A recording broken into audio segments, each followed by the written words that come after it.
Tev šodien garlaicīgi? Vēlēs padomāt par to, kā top jogurta saldējums jojo?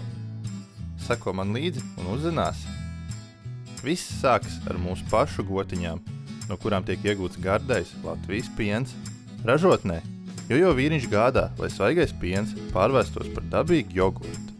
Tas ir sarežģīts process, kuru es īstenībā nemaz nesaprotu, bet es zinu, ka tas ilgst veselu dienu.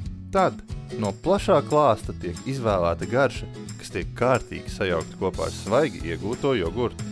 Ļoti rūpīga maisīšana nodrošina vienmērīgu garšas klātbūtni. Un gatavo produkciju stiprais jojo vīriņš veikli nogādā mūsu kafejnīcās.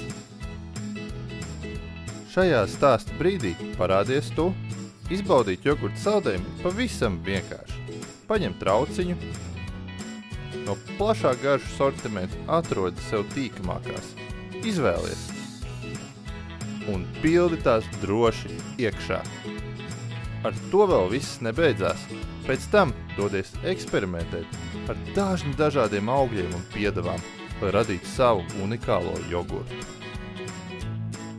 To visu nosver, samaksā, un viss, kas tev atliek, ir baudīt paša veidoto jojo jogurta saldējumu. Tāds arī ir jojo stāsts.